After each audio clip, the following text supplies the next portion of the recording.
Hi everyone, I am Kavya and today we have Anubha Maneshwar here with us. Most of us know her as the founder of Girl Script Foundation and Girl Script Summer of Code. So truly excited to have you here, and how have you been? I have been great, Kavya, and thank you so much for inviting me to your podcast. I wish we can talk about real impactful things today. So, super excited about it. Would you like to talk a little about your motivations? What made you start Girl Script Foundation? And more on how did those first months look like? Like when you were starting Girl Script Foundation, how did those first months look like? Yeah, so to understand the motivation, I think two major motivations were when I passed like my 12th standard, I couldn't like get a good rank in my JEE. I mean, back then we had AIEEE and IIT, and the next year it changed to JEE mains and advanced. So, like, yes, I am old.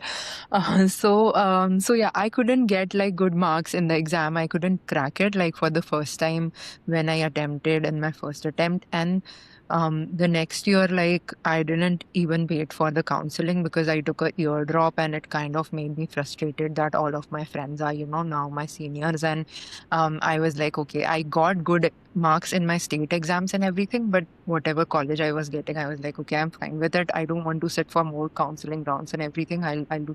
So I think one frustration came from like failing those exams, and the second frustration came from like in the same year in my first year of engineering, like my father passed. So I was at that time feeling as a failure in both personal and professional life because I mean, I was at that point. So then I know that from here, either I survive or I do something for myself and my family, or I just like be here. So I started discovering several opportunities. And back then in India, just internships were coming, internshala sort of platforms were just like getting introduced. And I ended up working with, I don't know, over like 50 to 100 companies. Like I did whatever I could do. I did marketing internships for Procter and Gamble. So I did marketing internship. I ended up interviewing academicians. I did whatever I could do to survive and to understand like what I am good at because I was in a tier three college. So I didn't have a lot of handholding or similar mindset of people who wanted to grow because it was not even their mistake because they were all here because somebody suggested them to pursue engineering. So initially, like I felt frustrated with them also that why I am studying with these people, why they are not, as enthusiastic as me. But then slowly I turned after I think my father passed, I became more empathetic towards people. And then I tried to understand like their problem, why they are not getting the opportunities or what problems they are facing, why they are here, and I started supporting them. So I opened like first chapter in my college of Spartans Association of Youth, which was like a chapter based organization in VIT. And similarly, like I started doing Lean in Nagpur. So Lean In was by Sheryl Sandberg. She was CEO of Facebook and I mean doing like a lot of work for women. So I started bringing as many initiatives to the city as possible and helping so many people. I also landed in Mozilla, so Mozilla Nagpur chapter, Django Girls Nagpur. So all of this I started on my own and I also pushed people towards it and people really enjoyed coming out of their comfort zone and they had that hand holding with me. That's how I discovered that I love helping people. And it also healed a wound that was inside me of, feeling as a failure, both in personal and professional life. So I think that was the initial motive. There were other motives as well, like we went to a campus placement in our final year. HSBC Cloud, I think, was hiring, and it was women in tech only hiring. And there were over 3 to 4 thousand women because it was open campus for every college that existed in Vidarbha region or Nagpur adjacent region. And they were like, we sponsor GSCI as meaning sponsor. I was the only one, you won't believe, in that region who, and I know it is very common question. Every girl who is studying in a good college in Delhi, Hyderabad, Bangalore, like might know about it. But the real situation was that nobody knew. Out of 4,000 girls, I was only one who said that it is Grace Hopper India. So I think there were several points through my journey where I also realized that so many people need help and hand-holding because they were like less aware.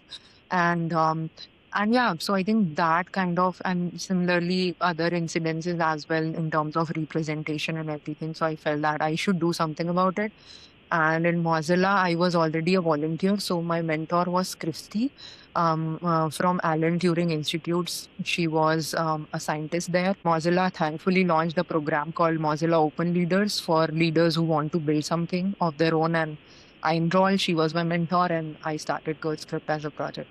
It was all impromptu, and I don't know, I mean, this the stars aligned. Sorry for such a long answer. Oh, yeah, no, I mean, like, thank you so much for sharing. So, you mentioned that Girls Craft in itself started like an impromptu project, but like, then there would be a time that you would have known, right? Like, that now this is becoming a big thing. How did that transition look like? Because you mentioned that you were also like partnering with a lot of and starting a lot of initiatives around Nagpur as well. So, when Girls Script started to become big, what did that transition look like? Yeah. So other initiatives that I was doing, they were also really great. The thing I was trying to solve was educating people. So the initiatives that I was in touch with, like they either did, like for example, Django Girls, it's a 1 day Python workshop. There is no continuation after that. Lean in is more towards supporting women and empowering them.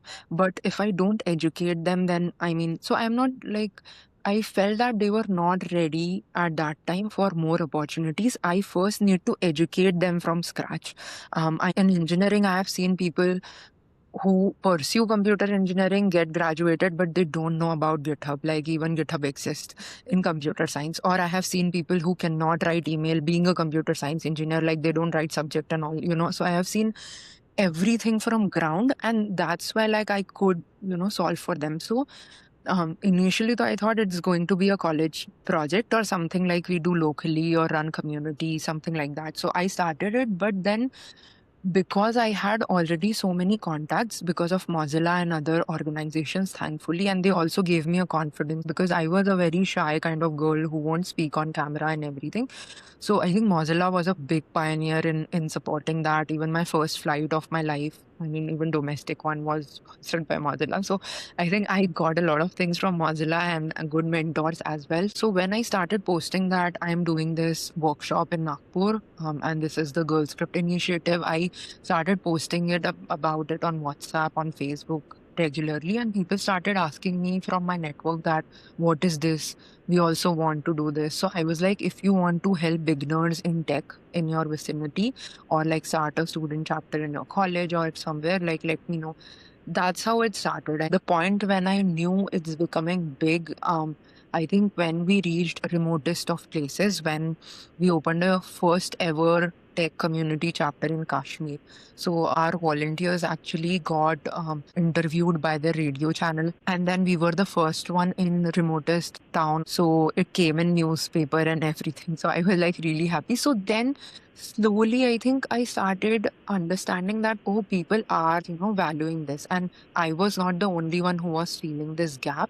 And when we did Girls Trip Summer of Code, um, I got a lot of trolling and backlash that I'm just copying Google Summer of Code and, just like launching another program and everything. But when it actually helped people to make their first commit, get that confidence to become open source developer, I think these are like few milestones when I knew that people are interested and they want to like um, be a part of this. Thank you for sharing. So let's talk about like specifically about women right now because I think you have done inspirational and phenomenal work in helping women. So what do you feel are some invisible barriers or let's say hurdles that you feel stop women from contributing in tech? And how do you feel GirlScript has helped in dismantling those? So, as we were discussing, I think before this interview started as well, that women are mostly toppers in academics, and slowly, like, once you move up the ladder in your career, like they start dropping out. And the main reason is that I feel how men have brotherhood. I feel now we are like onto it, but I mean, that was like really missing. Biggest barrier is, I think, from household itself, women are told they have a very clear trajectory. I feel, especially in India, that okay, you study, maybe you get a job because today we are allowing women to get a job. So you do a job, but ultimately you have to like get married. Women are very much compared to other women in terms of looks, in terms of like how she is behaving. I mean, this is inbuilt in our system. So why even we are not opening up with other female friends is we have always been treated as competition to each other and not being sisters. And boys don't do that. So I think that is the most important barrier which comes from home itself. And then when we go in outside world, we cannot develop like such friendships to grow together and help us. And later on, I think in terms of career, like when I started Girl Script, most of the people who are men working with me, because a lot of women, I mean, women were there initially, but then they don't want to take risk in terms of startups. They want to settle down really early. For example, if they graduated at 22, they want to get a good job, high paying, low paying, whatever fits, and just settle down in life. But I mean, not risk taking in terms of startup. So I think these were like few of the things. How we managed it in Girl Script is giving them an environment. So we are not women-only organization. The name Girl Script is why? Because it is dedicated to underrepresented groups, but we are gender neutral. And our first thing was not to segregate women from the common crowd, but is to make it available for everyone. For example, 50% of the seats are reserved for women, and men are also welcome in the program, but we make sure that all of our programs are 50-50. Earlier in tech programs we only saw 3, 4, 5, 10% women participating, but all of our programs have equal representation. When we have city chapters, we make sure that like if two people are leading a city, at least one of them is a female, or either both of them are female. So similarly, very tiny bits of additions we did in our organization to make sure that they feel included, but we didn't segregate them with another gender. We invited everyone together and then gave women the environment that was needed. Got it. Thank you for answering that. So, speaking on like the Girls Script, like GSSOC, from what like we all know, it's like a 3 month program with a lot of mentors, lot of projects, and lot of contributors. So, and Girls Script Foundation has had an impact over like thousands of students over years and across like all the cities. Speaking from a contribution perspective, did you notice any sort of patterns like, okay, these are the sort of patterns that make people stand out or thrive in open source? So I think my perspective with Girl Script Summer of Code was helping beginners, people who don't know what GitHub is, people maybe who know what GitHub is but are hesitant towards making like too many contributions. Or third type of people who just want to brush up their skills. I mean, they are really good, or maybe people who want to mentor others and help others in the journey. So these were like target audience. It was very different from any other open source program which requires you to submit a proposal, then you get shortlisted. It is highly competitive. M- Girl Script Summer of Code is basically a bridge between people and those programs, because everybody don't get like doesn't get selected in Google Summer of Code or Outreachy or various other bigger programs, because it is highly competitive and the selection percentage is very less. We select everyone, and why we select everyone who has seriously filled the application is because uh, if we reject them, then there is no sense in starting a beginner friendly program. So that's why we select everyone and we help them with mentors. And mentors are not from any organization, let's say, but they are like students only mostly, or like people working in tech. So they kind of feel at home with them. And then the projects that we take, these are not like very big level of projects. We take projects who are started by a student, want open source contribution, want to grow their project to some level. So there are definitely organizational projects as well, but we mostly take projects who are getting started. So I think what helps Girl Script Summer of Code like stand out among people is first thing is inclusion, second is community, Third is the pace, because we also introduce like different workshops in between. Like people who don't know what GitHub is, we start with GitHub workshop every time we start the program. So I think that type of inclusion and understanding, and also the program is every year run by students. So I don't run or do anything in the program, and even I can't take credit in it. Last year we got 40,000 registrations from 20 plus countries, and I don't think I have anything to do in that. To be very honest, we every year select a team of contributors who are college students. We give them opportunity and exposure to handle such big level of program, and then they pass it on to like other people next year. So it is entirely for the community, by the community kind of program, because I don't study in college anymore. So I don't understand what problem now college students are facing. Like I'm not Gen Z. So like I don't know what they are facing right now. So I feel that if we have same leaders who are of similar age in classroom, they can understand the problems better. So this is what we do. Got it, got it. Yeah, that is actually totally symbiotic because it makes sense and it's fair, right? Since we are out of college and the type of problems given the current waves of tech and the evolution, things are changing pretty fast. It makes sense they would be on the ground knowing what are the struggles and what is there. So, you started a Web3 conference for India. I'd love to understand and know from you what connected the dots from like, going from open source to delving into Web3 for you. So GirlScript was thriving before COVID. We actually got contracts from several universities. We were doing campus training programs, chatbot, Alexa skills, everything was getting like hype at that time. And I mean, so we used to go to college. I hardly sat at home. Every day I was speaking at one university or another and giving like hundreds of talks, and everything was going really great. But suddenly COVID hit, and we had to even give money back to a lot of people who were already enrolled into our programs through universities. Some of the programs, to sustain the foundation, 5% of the programs are paid, let's say through a college, which are like of bigger duration and require us to be present at the university, travel to another city, and be there for 15-20 days, something like that. So then we actually gave everyone's money back, and we were at home. We didn't know what to do. We started like online teaching. We also did some of the food donation campaigns and everything. We were not sure like what was the next step. So I personally, to meet my expenses, to be honest, I was doing crypto trading, and I was not doing it on a big scale, like 20, 30,000, not much, because I mean, I'm not that risk taking person, but yeah, whatever I had, I was like, but I was able to meet my daily expenses and everything with just trading that amount. So I was doing that, and then one day it hit me that I should also study about what are the companies behind it. I was part of a Facebook group called Crypto Hub India, and like we used to discuss. Mostly men were there.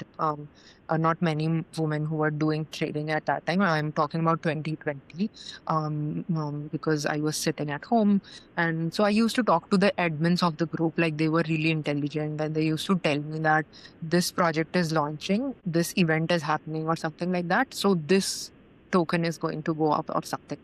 So then I was like, what events they are doing? And I was just intrigued. So I started reading about Web3, and then I got interested in what like blockchain and all of that, because I didn't have it in my curriculum. Like I graduated in 17, so it was not in my curriculum back then. So I just started like reading about it and everything, and then at one point, I started creating content on Twitter. So I just started posting about what are altcoins, or what is Bitcoin white paper, what is Ethereum white paper, and I mean, just basic stuff. And I also got invited by Women in Technology Festival at that time to speak, which was like an international festival, and women from every top company was speaking there.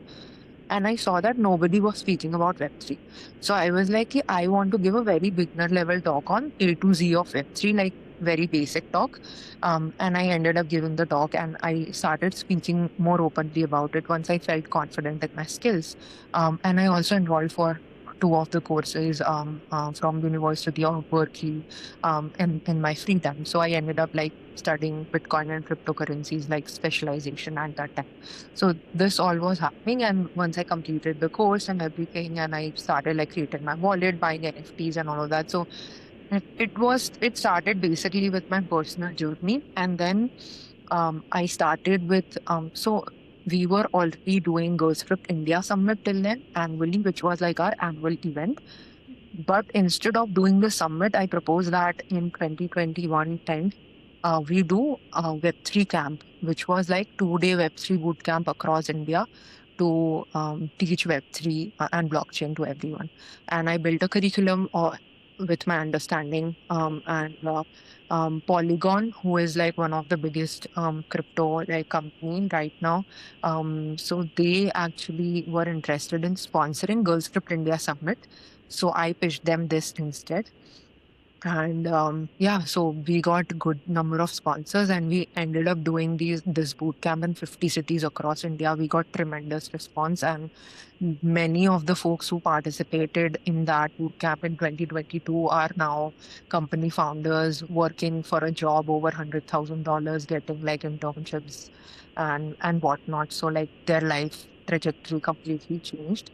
And yeah, so Web3 camp happened. I started Web3 Meetup India. Again, it got good sponsorship, and we did residential meetups across India for Web3 folks. Web3 Meetup India happened, and then in one of first meetup of Web3 Meetup India that we started, we did it in Ranagla near Pune, and then we talked about how each one of us was traveling to Dubai at that time for the conference, and we were like, why nobody does a conference in India? And we were like, let's do it. And I didn't know if people will come, what will happen.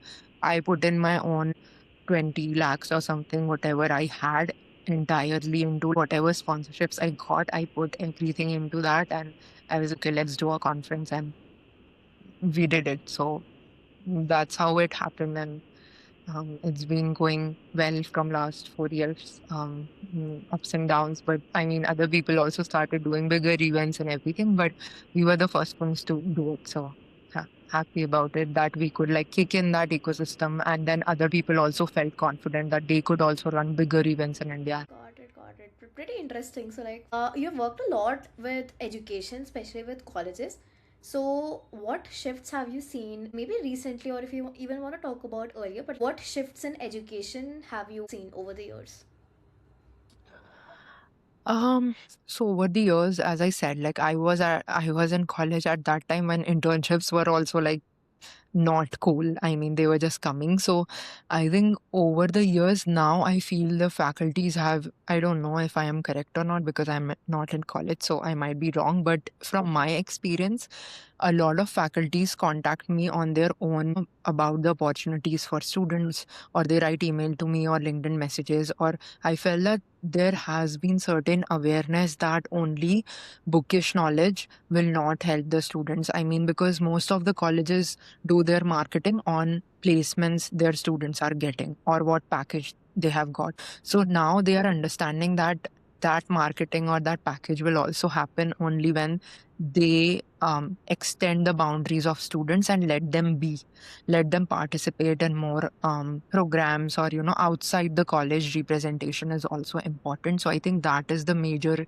shift that I have seen with LLMs coming. I'm not sure how colleges are using it, to be honest, but I would love to like teach teach them or like partner up with them to make their time utilized in some ways. But I think students are very well using it even while coding and everything. People are using it really well, so I am happy on that. But yeah, I think overall, if I talk about colleges or faculties, the most shift I have seen is that they are becoming more liberal about letting students be is the most important change that I have seen. Initially, it was more bookish. You have to like attend the college. We won't allow you to do this and everything. But I think now colleges are more liberal and they are letting people be. I hope now they also introduce like good curriculum because I have been to several colleges who have already blockchain, AI, everything in their curriculum, but it's all bookish knowledge again. So like students are really frustrated that the faculty is not good, or maybe they are not understanding and we are not getting any practical sort of knowledge. So I think that is still missing is what I feel in many colleges on ground. Got it, got it. I want to talk about one issue or one problem that I think I've personally faced as well. So, given the amount of information that is present on social media like LinkedIn and all, be it in tech space, in the advancements that are happening in tech, in the technologies that are being created and here and there is sort of a fear of missing out. And there is also a sort of an imposter syndrome that, okay, that person is doing that, I'm not. So, did you face that and did you see people facing that and how did you solve for that? Yeah, if you are human with feelings, you will always feel that you are lagging, or even I feel it. It's very normal. I feel it every day.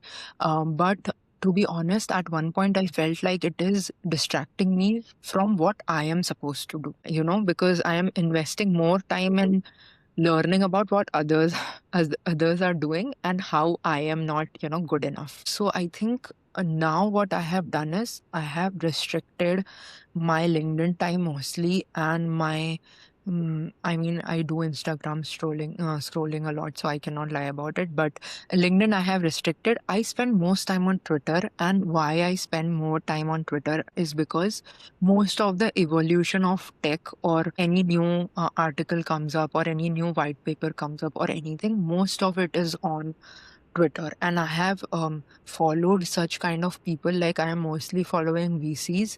I am mostly following tech founders who are like building like cutting edge like tech companies, and mostly like students who are like really acing and nailing. So I built my own funnel of what kind of people's content I want to see on Twitter. And every day what I have done is I don't read the article if I find it then and there on my WhatsApp in my own chat, like I talk to myself. So I send everything from all the platforms to myself, which I feel is important. So I filter out content for myself.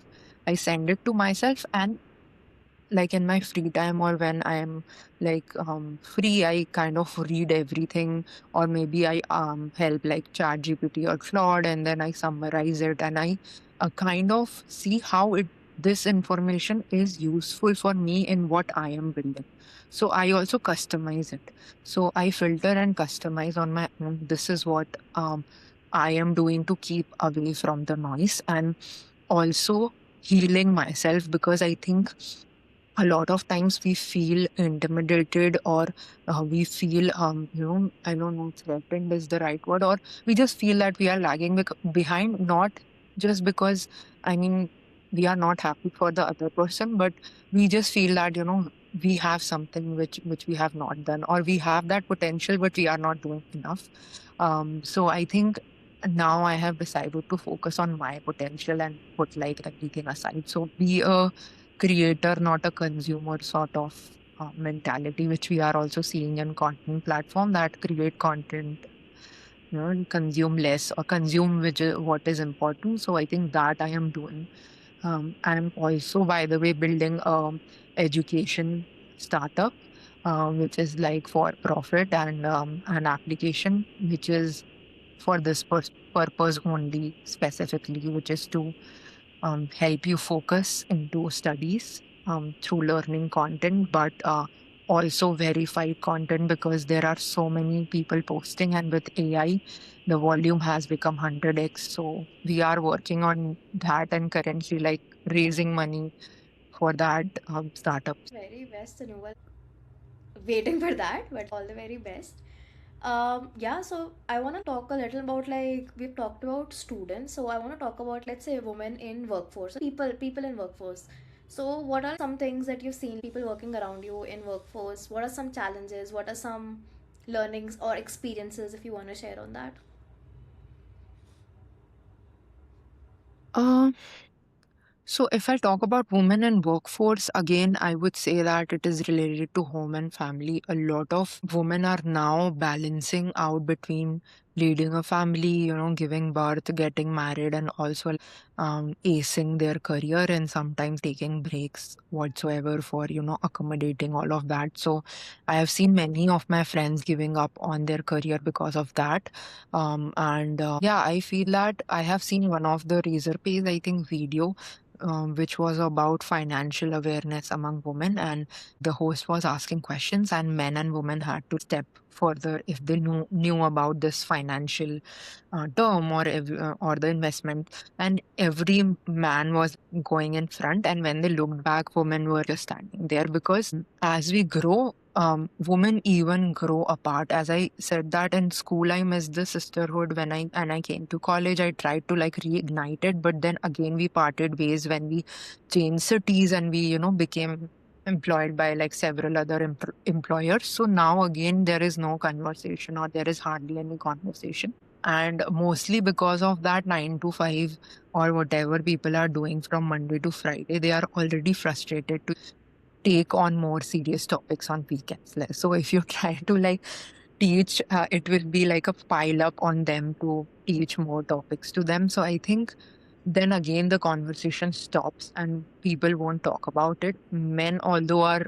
really smart, I feel they often like mention it casually in conversation about investing, about finance and everything. So I think women here needs to be smart about their finances, talk openly about their struggles they are facing at home with their family. I think women are mostly like they have a habit of like shutting and not like speaking too much about what's happening at home. So I think more of that inclusion again is required in terms of workforce as well. More of financial awareness is needed.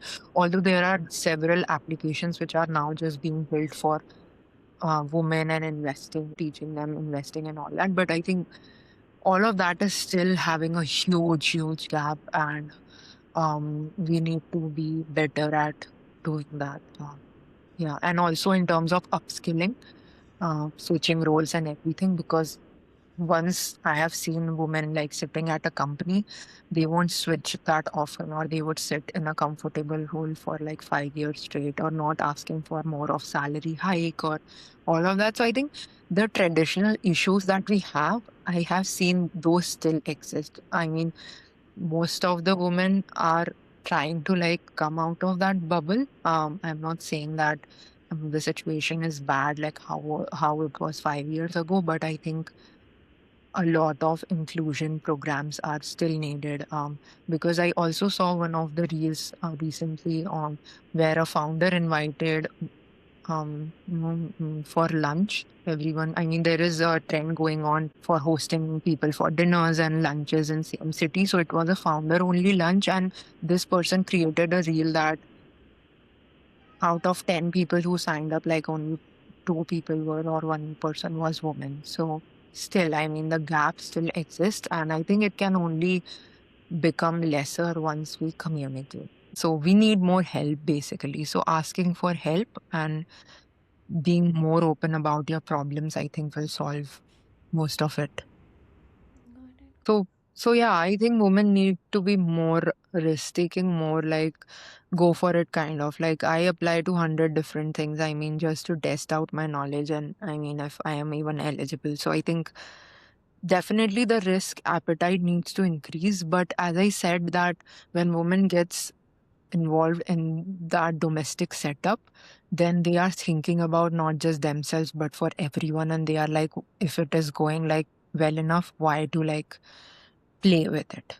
So that sort of mindset happens. I mean, even while working, so for example, when I was hiring a CSR lead, for example, at Girl Script, and um so one woman, I really liked her, and her interview was really great. The only problem was like she had a newborn, like just at that time, and I mean, nobody was there to like take care of her kid, and just like so that she can go out and work. And we needed, because we are just starting our CSR like policy, I mean CSR work. So we needed somebody who could attend conferences and make network and contact everyone and bring us contact.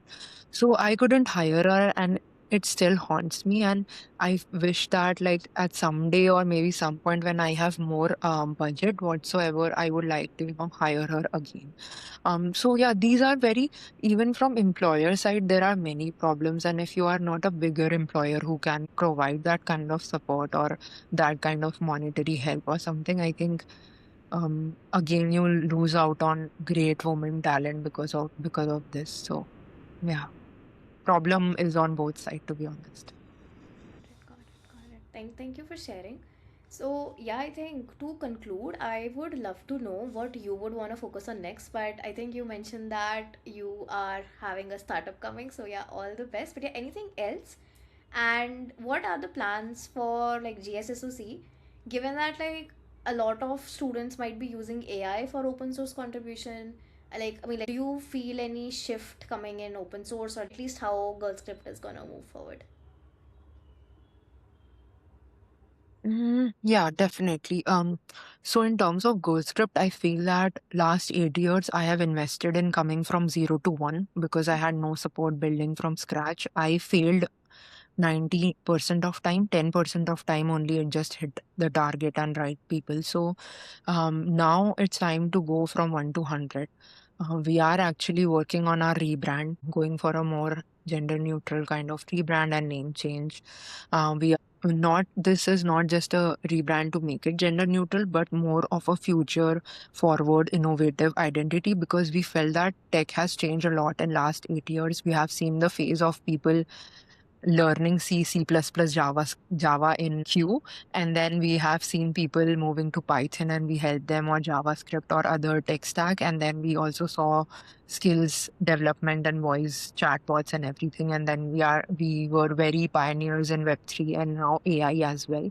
So for GirlScript, our plan is to now build, and we have built our roadmap in such a way that now we want to focus on both digital digital platforms like YouTube, Instagram, micro learning, bigger learning videos as well. Digital products also we want to build for everyone, which are actually useful. We also are hopefully starting our own university, which is more AI centric and want to like make it hybrid and actual like physical university as well in future and also like accelerator programs because we feel that we have good ideas to build and there are many people who want to become founders but don't have enough ideas, so we feel that we can train them and make founders in AI and Web3. So we want to do that as well. So there are many interesting plans, and that's why like we are rebranding ourselves. We are also launching something called Girls Club Passport, which is like a proof of work for everybody to collect, like collectible sort of. So many interesting things. So now 1 to 100 is going to be a really exciting journey because last 8 years were more of struggling and failure. So now we are really prepared for it. And for Girls Group Summer of Code specifically with AI coming in, yes, we have seen people using AI, but I think if you have to solve a problem, you even with AI, you need to understand how the problem needs to be solved, and then only we can apply AI the correct way. So I think we will have because I don't just lead this program, but I'm also working with Protocol Labs, which is Filecoin, which is again a big blockchain company and with over like billion of dollar of like market cap. I work with them also and run their open source program, and we have seen people using AI heavily there too. So what we are doing is mainly focusing on monitoring and focusing on problem solving skills rather than coding skills.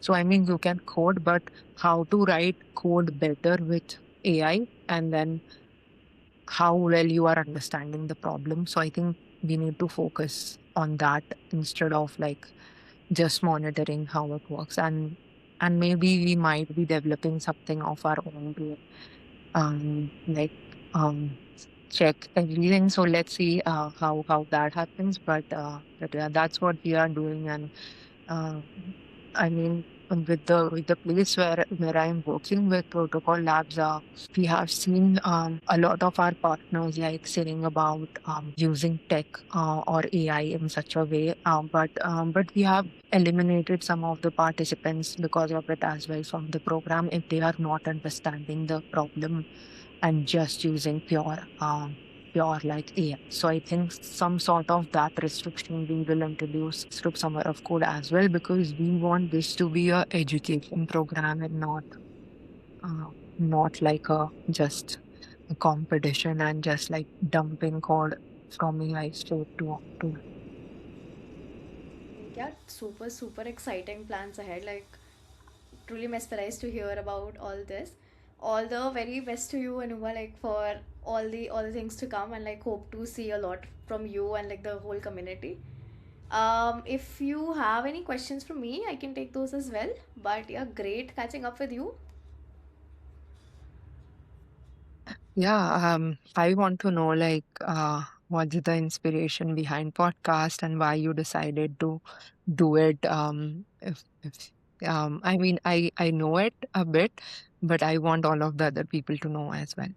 Yeah, so to be very honest, the reason why I started this was to learn from people in tech, like their journeys, their experiences. I I think I wanna continue to be an IC always. And like I was just like wondering like one day, okay, what happens later? What happens now? And then like I felt at some point in time, I felt like the number of women in like senior engineering roles or in senior roles which who are not like EMs or who are not like PMs, like core engineering was pretty less. So I was like, what is the direction that I'm going at? What are the things that I want to learn from people? Not only women. Like I think I know like some exceptional people across tech. But yeah, so main Yes. inspiration was to learn from their journeys, understand from their journeys, and also understand about the struggles of women in tech. So yeah. Awesome. I wish you the best for the series that you have started, and I am sure you are going to have great conversations moving further. And I'm glad that I could be a small part of it. Yeah, and that's very thoughtful of you actually, because a lot of people don't take initiative, as I was saying earlier as well. And it takes a lot of thoughtfulness to not just help ourselves, but to help other people. So, yeah, congratulations on taking that step, and I'm really proud. Thank you so much. Everything, yeah, it has been like great catching up with you. Yeah.